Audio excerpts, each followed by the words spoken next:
has become more complex this year and even last year, but we have a negative growth this year. This is due to the events of the 90s with low birth rate. But can we actually use the inflow of migrants from the former Soviet Republic, especially from the southern republics, to fill this gap? Because many people in Russia do not like this situation. And how the national project demography can help with that? Maybe the government has other efficient measures to offer, for example, to simplify the laws on providing citizenship to Russian-speaking compatriots. I guess a lot has to be done regarding the migration inflows. To find the solution for the demographic problem globally actually entails only two approaches, that is greater birth rate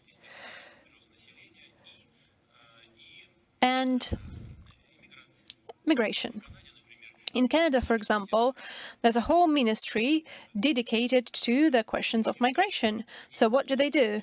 They do not welcome everyone into the country. They welcome people of a certain age, of a certain health level, and of a certain education level. So this is how we should approach our migration policy. It's easier to adapt to the Russian conditions for the people who respect Russian culture, who are familiar with the Russian culture, who can speak Russian. So it's just easier for them to adapt. For example, the people from Belarus, Ukrainians, from people from Moldavia, etc., etc. And the local population likes this process more. And we have a lot of people from Ukraine, and many people have come to Russia after the tragic events in Donbass.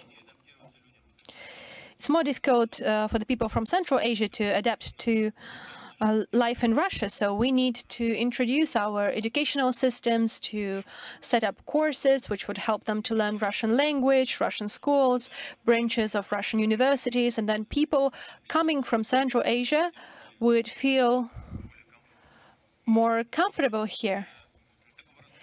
And there wouldn't be such a degree of irritation coming from, dissatisfaction coming from local population when they see disrespect to our culture.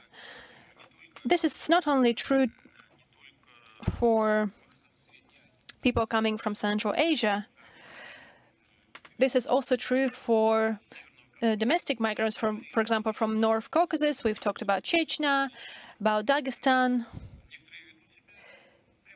Some people behave in the way that they wouldn't behave in back home, and that is a cause for dissatisfaction and irritation. So it doesn't mean that we should ban people from moving. Economy demands an inflow of migrants, and a lack of proper people working on the job market, of a proper qualification, is an objective factor that contains the growth of our economy. But all of that has to be done cautiously and prudently. Within the country, we need the public in the regions of Russia to do the proper work, educationally in particular, so that if people move from one region of Russia to another, they could feel at ease, all while respecting the local traditions, customs and rules. I think this can be done, and this should be done.